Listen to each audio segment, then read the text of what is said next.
Hi friends, ಎಲ್ಲರೂ ಹೇಗಿದ್ದೀರಾ? I hope ನೀವೆಲ್ಲರೂ ಚೆನ್ನಾಗಿದ್ದೀರಾ ಅಂತೇಳಿ. ಹಾಗಿದ್ರೆ ತಡ ಯಾಕೆ, ಇವತ್ತಿನ ವಿಡಿಯೋನ ಸ್ಟಾರ್ಟ್ ಮಾಡೋಣ. ಇವತ್ತಿನ ವಿಷಯ ಏನಪ್ಪ ಅಂದರೆ, ರೇಷನ್ ಕಾರ್ಡಿಗೋಸ್ಕರ ಅರ್ಜಿನ ಆಹ್ವಾನ ಮಾಡಲಾಗಿದೆ. ಕರ್ನಾಟಕದ ಜನರಿಗೆ ಇದು ಸಿಹಿ ಸುದ್ದಿ ಅಂತಲೇ ಹೇಳ್ಬೋದು. ಹಾಗೆ ಯಾರ್ಯಾರೆಲ್ಲ ರೇಷನ್ ಕಾರ್ಡಿಗೋಸ್ಕರ ವೆಯ್ಟ್ ಮಾಡ್ತಾ ಇದ್ದೀರೋ ಅವರೆಲ್ಲರಿಗೂ ಕೂಡ ತುಂಬಾ ಸಿಹಿ ಸುದ್ದಿ ಅಂತಲೇ ಹೇಳ್ಬೋದು. ಹೌದು, ರಾಜ್ಯ ಸರ್ಕಾರದಿಂದ ಪಡಿತರ ಚೀಟಿಗೆ ಅರ್ಜಿನ ಆಹ್ವಾನ ಮಾಡಲಾಗಿದೆ.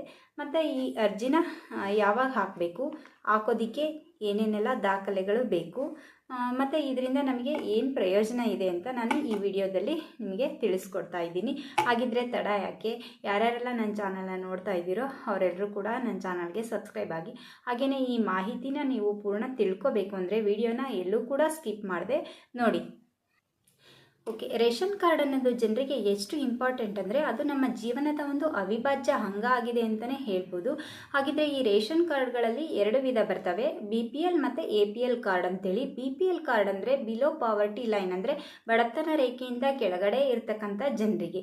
APL ಕಾರ್ಡ್ ಅಂದರೆ ಎಬೋ ಪಾವರ್ಟಿ ಲೈನ್ ಅಂತ, ಅಂದರೆ ಬಡತನ ರೇಖೆಯಿಂದ ಮೇಲ್ಭಾಗದಲ್ಲಿರ್ತಕ್ಕಂಥ ಜನರಿಗೆ ಅಂತೇಳಿ ಸರ್ಕಾರ ಎರಡು ಭಾಗಗಳನ್ನಾಗಿ ಮಾಡಿ ಪರಿಗಣಿಸಲಾಗಿದೆ. ಹಾಗಿದ್ರೆ ಕರ್ನಾಟಕ ಸರ್ಕಾರ ಹೊಸ ರೇಷನ್ ಕಾರ್ಡ್ ಪ್ರಕ್ರಿಯೆಗಾಗಿ ಅನೇಕ ಸುಧಾರಣೆಗಳನ್ನು ಮಾಡಿದೆ ಮತ್ತು ಕೆಲವು ಮಾರ್ಗಸೂಚಿಗಳನ್ನು ಕೂಡ ನೀಡಿದೆ. ಹಾಗಿದ್ರೆ ಹೊಸ ರೇಷನ್ ಕಾರ್ಡಿಗೆ ಅರ್ಜಿನ ಹಾಕೋದಕ್ಕೆ ಏನು ಮಾಡಬೇಕು, ಯಾರ್ಯಾರೆಲ್ಲ ಈ ಕಾರ್ಡ್ಗೆ ಅರ್ಜಿನ ಸಲ್ಲಿಸ್ಬೋದು ಅಂದರೆ, ಹೊಸದಾಗಿ ಮದುವೆಗೆ ಆಗಿರ್ತಕ್ಕಂಥ ಕುಟುಂಬಗಳು, ಮತ್ತು ತನ್ನ ಕುಟುಂಬದಿಂದ ಪ್ರತ್ಯೇಕವಾಗಿ ದೂರ ಹೋಗಿ ವಾಸ ಮಾಡ್ತಕ್ಕಂಥ ಕುಟುಂಬಗಳು ರೇಷನ್ ಕಾರ್ಡಿಗೆ ಅರ್ಜಿನ ಸಲ್ಲಿಸ್ಬೋದು. ಮತ್ತು ಅಲ್ಲೇ ಇದ್ದು ಪ್ರತ್ಯೇಕವಾಗಿ ವಾಸ ಮಾಡ್ತಕ್ಕಂಥ ಕುಟುಂಬಗಳು ರೇಷನ್ ಕಾರ್ಡಿಗೆ ಅರ್ಜಿನ ಸಲ್ಲಿಸ್ಬೋದು. ಹಾಗೆಯೇ ಈ ರೇಷನ್ ಕಾರ್ಡನ್ನ ಪಡೆಯೋದಕ್ಕೆ ಮುಖ್ಯವಾಗಿ ಏನಂದರೆ ಅವರವರ ಕುಟುಂಬದ ಆದಾಯ ತುಂಬಾ ಮುಖ್ಯ ಆಗುತ್ತೆ. ಆದಾಯ, ಇನ್ಕಮ್ ಸರ್ಟಿಫಿಕೇಟ್ ಈ ರೇಷನ್ ಕಾರ್ಡ್ ಪಡೆಯೋದಕ್ಕೆ ತುಂಬ ಅಂದರೆ ತುಂಬಾ ಮುಖ್ಯವಾಗುತ್ತೆ. ಅದಕ್ಕೋಸ್ಕರ ಯಾರ್ಯಾರ ಆದಾಯ ಎಷ್ಟೆಷ್ಟು ಇದೆ ಅನ್ನೋದು ಇದರಲ್ಲಿ ತುಂಬ ಮುಖ್ಯವಾಗಿರ್ತಕ್ಕಂಥ ಅಂಶ. ಹಾಗೆಯೇ ಅರ್ಜಿನ ಹಾಕೋದಕ್ಕೆ ಏನೇನೆಲ್ಲ ದಾಖಲೆಗಳು ಬೇಕು ಅಂತೇಳಿ, ಆಧಾರ್ ಕಾರ್ಡ್ ಜೆರಾಕ್ಸ್, ಕುಟುಂಬದ ಪ್ರತಿಯೊಬ್ಬ ಸದಸ್ಯರ ಆಧಾರ್ ಕಾರ್ಡ್ ಜೆರಾಕ್ಸ್ ಬೇಕಾಗುತ್ತೆ. ಮತ್ತು ಅವರ ಕಾಯಂ ಅಡ್ರೆಸ್ ಪ್ರೂಫ್, ಅಂದರೆ ಕಾಯಂ ವಿಳಾಸ ಬೇಕು. ನೀವು ಬಾಡಿಗೆ ಮನೆಯಲ್ಲಿದ್ದೀರಾ ಅಂತ ಹೇಳಿದರೆ ಬಾಡಿಗೆ ಮನೆ ರೆಂಟ್ ಅಗ್ರಿಮೆಂಟ್ ಕೂಡ ಕೊಡಬೇಕಾಗುತ್ತೆ, ಮತ್ತು ಕರೆಂಟ್ ಬಿಲ್ ಕೂಡ ಕೊಡಬೇಕಾಗುತ್ತೆ. ಮತ್ತು ಫೋನ್ ನಂಬರ್ ಬೇಕು. ಮತ್ತು ವೋಟರ್ ID ಜೆರಾಕ್ಸ್, ಅಂದರೆ ಮತದಾರರ ಗುರುತಿನ ಚೀಟಿಯ ಜೆರಾಕ್ಸ್ ಪ್ರತಿನೂ ಕೂಡ ಬೇಕಾಗುತ್ತೆ. ಮತ್ತು ಇನ್ಕಮ್ ಸರ್ಟಿಫಿಕೇಟ್, ಆದಾಯ ಪ್ರಮಾಣ ಪತ್ರ, ಮತ್ತು ಪಾಸ್ಪೋರ್ಟ್ ಸೈಜ್ ಫೋಟೋಸ್.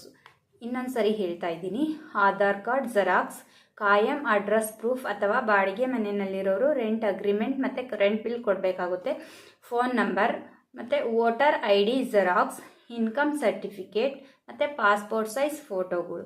ಈ ಎಲ್ಲ ದಾಖಲೆಗಳನ್ನು ತಗೊಂಡು ನಿಮ್ಮ ಹತ್ತಿರದಲ್ಲಿರುವಂತಹ ವೆಬ್ಸೈಟ್ಗೆ ಹೋಗಿ ನೀವು ಅಪ್ಲಿಕೇಶನನ್ನು ಹಾಕ್ಬೋದಾಗಿದೆ, ಅರ್ಜಿನ ಸಲ್ಲಿಸ್ಬೋದಾಗಿದೆ. ಈ ರೇಷನ್ ಕಾರ್ಡಿಂದ ನಮಗೆ ಏನೇನು ಪ್ರಯೋಜನಗಳು ಸಿಗುತ್ತೆ ಅಂದರೆ, ಅನ್ನಭಾಗ್ಯ ಯೋಜನೆ, BPL ಕಾರ್ಡ್ ಇರೋರಿಗೆ ಕಡಿಮೆ ದರದಲ್ಲಿ ಧಾನ್ಯಗಳನ್ನ ವಿತರಿಸಲಾಗುತ್ತೆ. ಆರೋಗ್ಯ ಮತ್ತು ಶಿಕ್ಷಣ, ನಾವು ಯಾವುದೇ ಆಸ್ಪತ್ರೆಗೆ ಹೋದರೂ ಕೂಡ BPL ಕಾರ್ಡ್ ಇರೋರಿಗೆ ಉಚಿತವಾಗಿ ಆರೋಗ್ಯ ತಪಾಸಣೆನ ಮಾಡಲಾಗುತ್ತೆ. ಮತ್ತು ಎಷ್ಟೇ ಆರೋಗ್ಯ ಬಿಲ್ ಬಂದರೂ ಕೂಡ ಅದನ್ನು ಸರ್ಕಾರನೇ ಕೂಡ ಪಾವತಿ ಮಾಡುತ್ತೆ.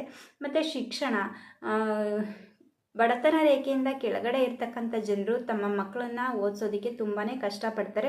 ಅವರಿಗೆಲ್ಲ ಕೂಡ ಉಚಿತ ಶಿಕ್ಷಣನ ಕೂಡ ಒದಗಿಸಿಕೊಡಲಾಗುತ್ತೆ. ಹೈಯರ್ ಎಜುಕೇಷನಿಗೆ ಹೋದಾಗಲೂ ಕೂಡ ಅವರಿಗೆ ಸರ್ಕಾರನೇ ಸ್ಕಾಲರ್ಶಿಪ್ಗಳನ್ನ ಕೊಟ್ಟು ಓದಿಸುತ್ತೆ. ಅದಕ್ಕೋಸ್ಕರ ಈ BPL ಕಾರ್ಡ್ ಅನ್ನೋದು ನಮಗೆ ತುಂಬ ಅಂದರೆ ತುಂಬಾ ಇಂಪಾರ್ಟೆಂಟ್ ಆಗುತ್ತೆ. ಫ್ರೆಂಡ್ಸ್, ಈ ಮಾಹಿತಿ ನಿಮಗೆ ಇಷ್ಟ ಆದರೆ ಈ ವಿಡಿಯೋಗೆ ಲೈಕ್ ಮಾಡಿ ಮತ್ತು ಕಮೆಂಟ್ ಮಾಡಿ, ನನ್ನ ಚಾನಲ್ಗೆ ಸಬ್ಸ್ಕ್ರೈಬ್ ಆಗಿ. ಎಲ್ಲರಿಗೂ ಧನ್ಯವಾದಗಳು.